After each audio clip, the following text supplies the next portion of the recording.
This year, I did something in my fall garden that I never do. I threw together this last-minute planting of a 4x20 raised bed. Now, this may not seem like a big deal if you're not a meticulous planner, but I start planting my fall garden usually in January, and then I edit and adjust in July. So to decide on September 7th that I was going to plant a new planting of fall crops, this was kind of a big deal for me. And it also required me to make some decisions that I usually don't make, because when I'm planting my crops ahead of time, I have already started them indoors in July, and here I was in September needing to get plants planted out in this bed. Today I'm going to show you what I planted in this bed and what I did to get the bed ready, and also the reason behind this last minute planting, and some adjustments that I had to make when I bought these plants from my local garden center. The first thing I knew I had to do was amend my soil with fresh compost. I always want to add new compost anytime I'm transitioning a bed from one season to another, but I knew that this was even more important because the bed that I would be planting these crops in had just had corn, which is a heavy nitrogen feeder, and brassicas also need nitrogen. So getting an ample amount of compost was really important. At this point, I hadn't decided which bed I was going to plant these crops in. I had a 4-foot bed, which is further away, and then I had the 3-foot bed, which is closer. Either would have been a good option, but I decided that since I would need to have insect netting on these crops for a good portion of their growth, I wanted to use the bed where the hoops would fit the best. And in this case, it turned out to be the 3-foot wide bed. Once I settled on that bed, it was time to add the compost to the top of the bed. Now, you may notice the oasis in the background. That is because I have a leak in one of my drip lines. Honestly, that has just become a constant issue with these drip lines that I've been using for a long time. I would prefer to have the Garden in Minutes garden grids on all of these raised beds, but as of now, because of the water pressure all the way out to this part of the garden, I've already got 2 separate water lines going to 10 raised beds that have the Garden in Minutes garden grid. And if I decided to do that on these beds as well, I would have to make a 3rd line, which is totally possible, but it's just something I haven't made the time to do yet. But that is definitely a goal because I have been able to see how much better my crops do when I have the Garden in Minutes garden grids on them, especially compared to the drip lines. Honestly, 2 lines for this 3-foot bed is not enough, but it's all I've got at the moment. And then also couple that with the constant oasis in the background, and we've got some wasted water. Hopefully I will be able to get to that at some point. But as of now, I'm working with what I have. And you may also wonder, why is the water on in the first place? Well, the reason is because I like to irrigate my soil, especially with fall plantings, before I plant it, because my soil is going to be more dry this time of year just because it's so hot already. So this is one thing that I do, is just to try to get the area saturated with water before I plant. That way, when the plants start to grow and the roots start to reach out, they have access to water that's already in the soil. Once I got all the compost on top, now it's time to start planting. When I'm planting transplants, I like to lay out the transplants so I can get an idea of where everything is going to fit. And in the case of this cauliflower, I actually purposefully bought cauliflower that had 2 different plants per pot. That made it where I could get more plants out of the same amount of money. And as you can see here, these were very easy to separate. So I could get 2 plants instead of 1 and be able to maximize that purchase. The only thing I did ahead of separating these plants was I watered that pot very well. I found that it's much easier on the plant and also on me if the soil is moist as opposed to completely dry. As you see me setting out the plants that I'm getting ready to plant in this 4x20 bed, let's go back to why I'm doing this in the first place. My kitchen garden already has broccoli. It already has cabbage, which those are my 2 key crops for our family. So why am I doing even more and then adding cauliflower and adding collard greens? The main reason is that most of the crops in this bed are going to be earmarked for giving away. There's a reason for that and why this kind of came about suddenly. And I talk more about that toward the end of episode number 383 of my podcast, the Beginner's Garden Podcast. Just kind of dives a little bit deeper into the why behind that. And at the time that I was recording that, I wasn't quite sure I was going to do this, but I decided to. And what I'm going to do is the broccoli and the cabbage for sure are going to be earmarked for giving away. The collard greens might as well, just depending on how well they do. The cauliflower honestly was a last minute impulse purchase just because the plants looked so amazing at the garden center. And I've always wanted to grow cauliflower and I never have. And the purple cauliflower just looked so good. And I thought, let's just have some fun. I'm all about practicality, but I'd like to have some fun in the garden.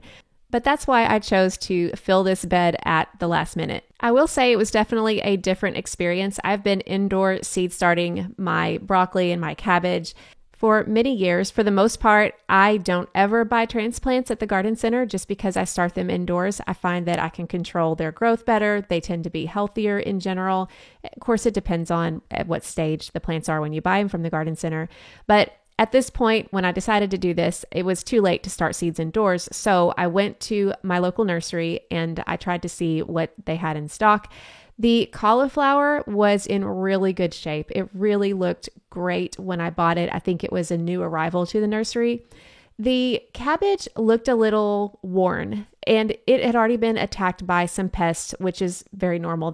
They're pest magnets in general, but it was looking a little bit worse for wear.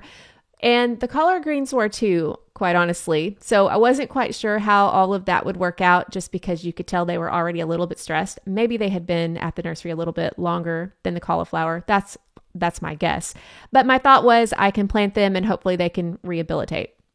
The broccoli actually looked really good. The only concern that I had with the broccoli is it didn't have a variety labeled on it, which I thought was really strange. It just said broccoli.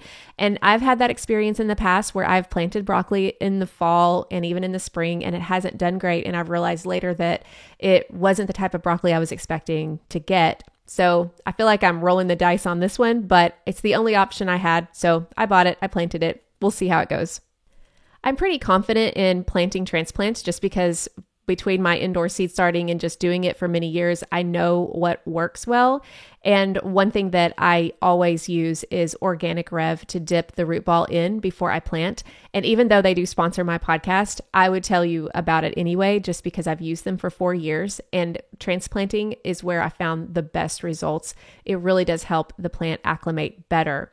And when I'm planting in the early part of September, it's still really hot outside and these cool season crops can get pretty stressed pretty quickly. And I found that helps mitigate that as well. After I got all of the crops planted, and remember this is a 3-foot bed, so I planted in 2 rows, I realized that I kind of erred on the side of getting these plants closer to the edge than I had intended. So I had this whole center row available.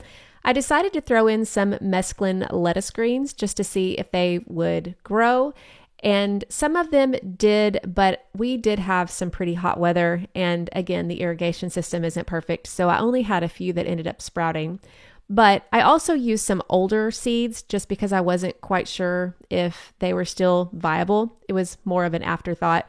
But that's what I was doing when I was putting seeds in the center. And then after I had everything planted, I added the hoops and then added the insect netting.